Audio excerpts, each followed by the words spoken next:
नमस्कार जोहार, मैं राजू और आप देख रहे हैं 24 झारखंड न्यूज। चलिए जानते हैं झारखंड की सुबह से लेकर शाम तक की तमाम बड़ी खबरों को।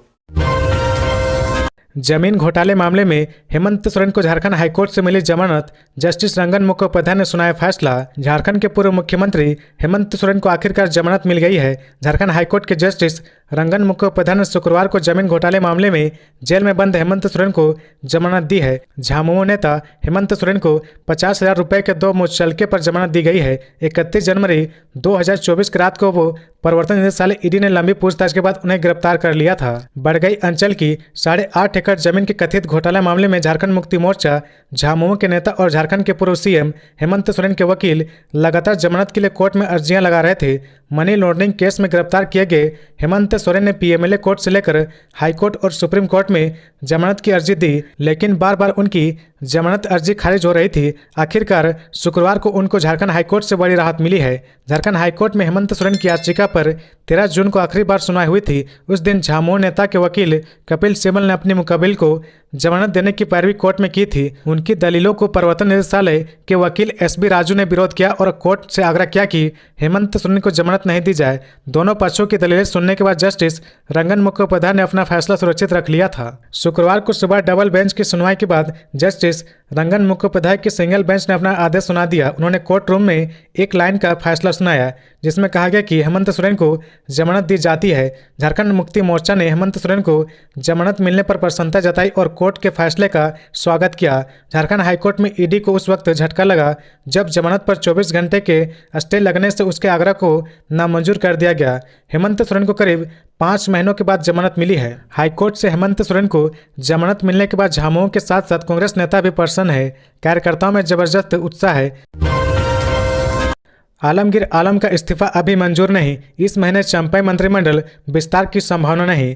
चंपाई सोरेन मंत्रिमंडल का इस महीने विस्तार होने की कोई संभावना नहीं है क्योंकि ग्रामीण विकास मंत्री आलमगीर आलम का इस्तीफा अब तक मंजूर नहीं हुआ है। आलमगीर आलम का इस्तीफा बुधवार को जेल प्रशासन के माध्यम से मुख्यमंत्री कार्यालय पहुंचा, इसलिए शुक्रवार को मंत्रिमंडल विस्तार की संभावना कम हो गई है। कांग्रेस के भी मंत्रियों के नाम की सूची अभी मुख्यमंत्री को नहीं सौंपी गई है। अब 30 जून को हुल दिवस है। इसमें भाग लेने के लिए मुख्यमंत्री चंपाई सोरेन 29 जून को भोगनाडीह चले जाएंगे। ऐसे में इस महीने मंत्रिमंडल विस्तार लटक सकता है। मंत्रिमंडल विस्तार के सवाल पर गुरुवार को सीएम ने कहा कि यह गठबंधन की बात है, जल्द इसकी जानकारी दी जाएगी। आलमगीर आलम ने 10 जून को मंत्री पद से इस्तीफा दिया था। होटवार जेल अधीक्षक ने कुछ दिन बाद इसे जेल आईजी को भेजा, फिर जेल आईजी ने इसे मुख्यमंत्री कार्यालय को भेजा। ऐसे में मुख्यमंत्री तक इस्तीफा पहुंचने में 17 दिन लग गए। अब मुख्यमंत्री इस्तीफा स्वीकार कर राजभवन को सूचित करेंगे। राजभवन की मोहर लगने के बाद एक मंत्री का पद आधिकारिक रूप से खाली होगा। इसके बाद राजभवन से शपथ ग्रहण के लिए समय मांगा जाएगा। ऐसे में मंत्रिमंडल विस्तार टलने की संभावना है।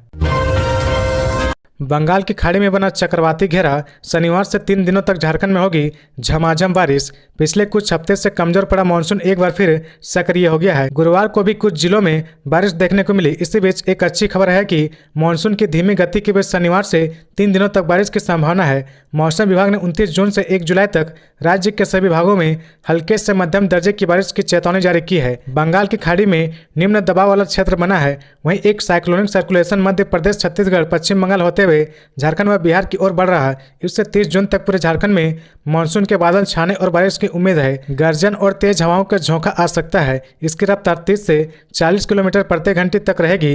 वज्रपात की भी संभावना जताई गई है। शनिवार से बारिश शुरू होने से तापमान में 2 से 3 डिग्री की गिरावट आने की संभावना है। बंगाल की खाड़ी में निम्न दबाव वाला क्षेत्र बना है। रांची स्थित मौसम विज्ञान केंद्र के वैज्ञानिक अभिषेक आनंद के अनुसार बंगाल की खाड़ी में हलचल होने और साइक्लोनिक सर्कुलेशन के तेजी से बढ़ने के कारण अगले 1-2 दिन में झारखंड में मानसून की बारिश होने लगेगी।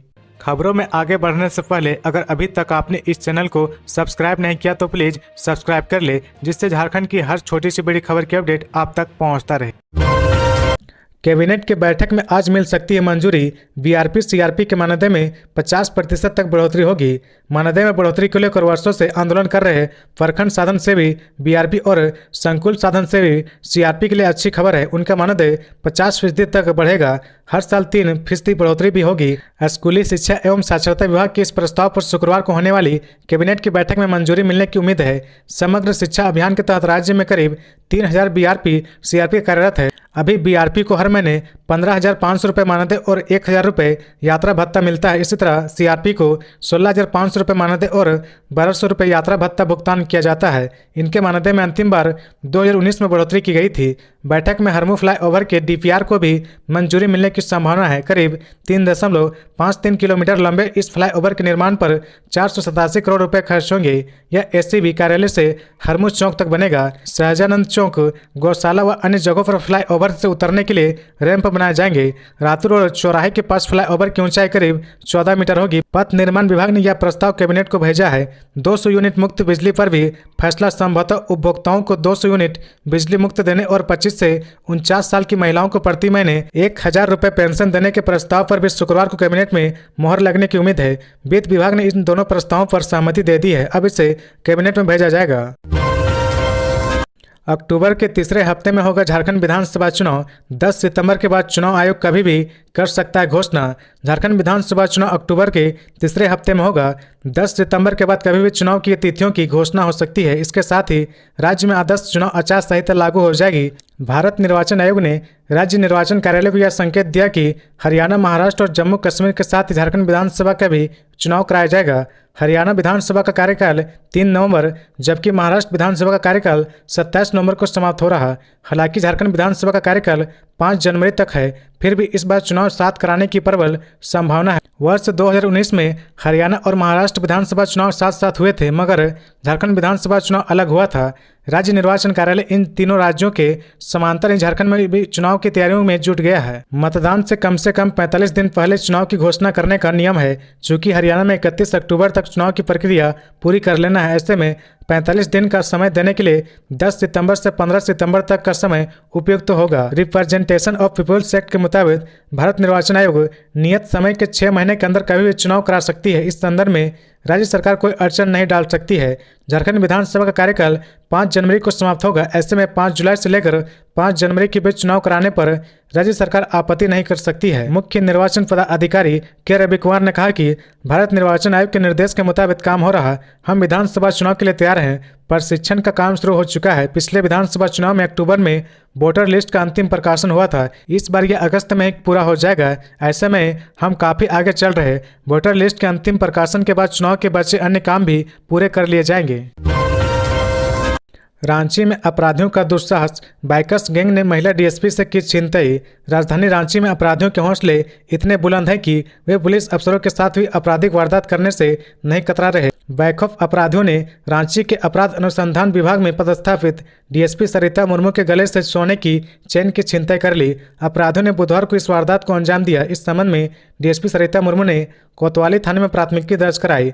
डीएसपी द्वारा थाने में दिए गए आवेदन में कहा गया कि बुधवार की शाम वह अपने निजी काम से कचहरी चौक गई हुई थी। रात 8:15 बजे जब वह कचहरी चौक के पास पहुंची तो बाइक सवार 2 अपराधी वहां पहुंचे और उनके गले से सोने की चेन छीनकर भाग गए। हालांकि जब डीएसपी ने घटना का विरोध किया तो अपराधियों ने उन्हें धक्का देकर सड़क पर गिरा दिया। इस मामले को लेकर कोतवाली थानेदार रंजीत कुमार सिन्हा ने बताया कि मामले की जांच की जा रही। पुलिस को अहम सुराग मिले हैं। उन्होंने दावा किया कि 48 घंटे के अंदर अपराधियों को गिरफ्तार कर लिया जाएगा। रांची पुलिस लगातार चेन स्नैचिंग गिरोह के खिलाफ कार्रवाई कर रही है। इसके बावजूद अपराधी वारदातों को अंजाम दे रहे। पिछले 6 महीने के अंदर 1 दर्जन से ज्यादा चेन स्नैचिंग करने वाले को जेल भेजा जा चुका है। इसके बावजूद वारदातें कम नहीं हो रही। गिरिडीह से 4 साइबर अपराधी गिरफ्तार। फर्जी बैंक अधिकारी बनकर गर्भवती महिलाओं से करते थे ठगी। गिरिडीह से 4 साइबर अपराधी पुलिस के हत्थे चढ़े हैं। इनके पास से पुलिस ने 4 पहिया वाहन समेत अन्य सामान बरामद किए हैं। साइबर अपराधी फर्जी बैंक अधिकारी बनकर मातृत्व लाभ की राशि दिलाने के नाम पर गर्भवती महिलाओं से ठगी करते थे। प्रतिबिंब पोर्टल पर इसकी खबर मिलने के बाद छापेमारी की गई और साइबर अपराधियों को दबोचा गया। गिरिडीह के एसपी दीपक कुमार शर्मा ने प्रेस वार्ता कर शुक्रवार को जानकारी दी है। गिरफ्तार किए गए इन 4 साइबर अपराधियों के पास से पुलिस ने 6 mobile, 8 sim card, 1 passbook, 2 ATM card, 1 Maruti Suzuki Swift Dzire car, 1 PAN card और 1 आधार कार्ड बरामद किया गया है। गिरिडीह के एसपी दीपक कुमार शर्मा ने बताया कि प्रतिबिंब पोर्टल के माध्यम से साइबर क्राइम की खबर मिली कि गिरिडीह के बेंगाबाद थाना क्षेत्र में कुछ साइबर अपराधी आम लोगों से ठगी कर रहे। सूचना के आधार पर साइबर डीएसपी आबिद खान के नेतृत्व में टीम गठित की गई। इस टीम में पुआनी रोहित कुमार महतो, पुआनी पुनीत कुमार गौतम, सानी गुंजन कुमार, संजय मुखियार, घनश्याम बिरुआ, मनोज कुमार शामिल किए गए। बेंगाबाद थाना क्षेत्र के अलग अलग इलाकों में छापेमारी कर इन चारों शातिर साइबर अपराधियों को गिरफ्तार किया गया। साइबर अपराधियों से जब पूछताछ की गई तो उन्होंने बताया कि अपने आप को बैंक अधिकारी बताकर मातृत्व लाभ की राशि दिलाने के नाम पर गर्भवती महिलाओं से ठगी करते थे, फर्जी सिम कार्ड और फर्जी बैंक खाता उपलब्ध कराने का भी काम करते थे। हाईकोर्ट की तल्ख टिप्पणी, कहा ट्रैफिक पर सिर्फ योजना बन रही पर नहीं मिल रही राहत, लॉन्ग टर्म प्लान लेकर आई सरकार। रांची की ट्रैफिक व्यवस्था को सुगम बनाने के लिए दाखिल जनहित याचिका पर गुरुवार को सुनवाई के दौरान झारखंड हाईकोर्ट ने तल्ख टिप्पणी की है। कोर्ट ने मौखिक रूप से कहा कि रांची शहर में ट्रैफिक व्यवस्था पूरी तरह से ध्वस्त हो चुकी है। ट्रैफिक नियमों का उल्लंघन किया जा रहा, सिर्फ योजना बन रही लेकिन लोगों को राहत नहीं मिल रही। मेन रोड में सरजना चौक से सुजाता चौक तक दोपहिया वाहन चालक बगैर हेलमेट और ट्रिपल राइडिंग करते हुए बेखौफ चलते हैं। ऐसे लोगों से ट्रैफिक पुलिस भारी जुर्माना वसूले। जब उनकी जेब पर भार पड़ेगा तब वे ट्रैफिक नियमों का पालन करना सीखेंगे। ऐसे लोगों पर कड़ी कार्रवाई करने के लिए पुलिस को लगातार 1 महीना तक चेकिंग अभियान चलाने की जरूरत है। कोर्ट ने सरकार को निर्देश दिया कि रांची में ट्रैफिक को लेकर लॉन्ग टर्म प्लान लेकर आए। वहीं ट्रैफिक एसपी को ट्रैफिक नियमों का उल्लंघन करने वाले के खिलाफ कड़ी कार्रवाई करते हुए इसकी रिपोर्ट अगली सुनवाई में प्रस्तुत करने का निर्देश दिया गया है। मामले की अगली सुनवाई 4 जुलाई को होगी। हाईकोर्ट ने सुनवाई के दौरान राज्य सरकार से पूछा कि जब रांची में ट्रैफिक जाम की इतनी बड़ी समस्या है तो कैसे ऑटो और ई रिक्शा को चलने के लिए परमिट दिया जा रहा। कोर्ट ने कहा कि जो ई रिक्शा वाले निर्धारित परमिट के अनुसार नहीं चल रहे उनसे भारी जुर्माना वसूले। रांची शहर में 1000 से अधिक अवैध ई रिक्शा चल रहे हैं। सरकार की ओर से बताया गया कि अवैध रूप से चलने वाले 443 ई रिक्शा को जब्त किया गया है। कोर्ट ने कहा कि इससे काम नहीं चलेगा, नियम विरुद्ध चलने वाले ई रिक्शा और ऑटो पर हर हाल में कार्रवाई करे। डोरांडा फायरिंग मामले में पुलिस ने 4 आरोपियों को किया गिरफ्तार, लाइसेंसी हथियार भी जब्त। राजधानी रांची के डोरांडा के धोबी मोहल्ला में दरगाह कमेटी के सचिव मोहम्मद जावेद के घर के पास बुधवार की रात हुई गोलीबारी में शामिल 4 अपराधियों को पुलिस ने गिरफ्तार कर लिया है। गिरफ्तार अपराधियों में आजम अहमद, रोशन तस्लीम, निजात अख्तर और आफ्ताब आलम शामिल है। रांची के एसएसपी चंदन कुमार सिन्हा ने बताया कि गिरफ्तार आरोपियों के 2 लाइसेंसी हथियार भी जब्त कर लिए गए हैं। हालांकि अभी यह स्पष्ट नहीं हो पाया कि गोलीबारी लाइसेंसी हथियार से चलाई गई थी या अवैध हथियार से, इसकी जांच की जा रही है। डोरांडा मनी टोला स्थित एक विवादित जमीन पर कब्जे को लेकर कुख्यात अली और बाबर के बीच काफी दिनों से विवाद चल रहा था। मंगलवार को एक गुट के लोगों ने उस जमीन पर बनी 4 दीवारी को गिरा दिया, जिसके बाद बाबर और आरिफ के गुटों के बीच विवाद हो गया। स्थानीय लोगों ने बताया कि इसी बात को लेकर अली गुट के गुर्गे बुधवार की रात जावेद के घर के पास पहुंचे और अंधाधुंध फायरिंग शुरू कर दी। अपराधियों ने करीब 8 राउंड फायरिंग की। कुछ गोलियां जावेद के घर पर और कुछ हवा में चलाई गई ताकि दहशत फैलाई जा सके। इस घटना को अंजाम देने के बाद अपराधी मौके से फरार हो गए। तो ये थी आज की झारखंड की टॉप बड़ी खबरें। इसी तरह झारखंड की हर छोटी सी बड़ी खबर देखने के लिए आप हमारे चैनल 24 झारखंड न्यूज को सब्सक्राइब करके बेल आइकन प्रेस कर ले, जिससे झारखंड की हर छोटी सी बड़ी खबर की अपडेट आप तक पहुंचता रहे। तो आज के लिए बस इतना ही, हमें दीजिए इजाजत, फिर मिलते हैं नेक्स्ट न्यूज में।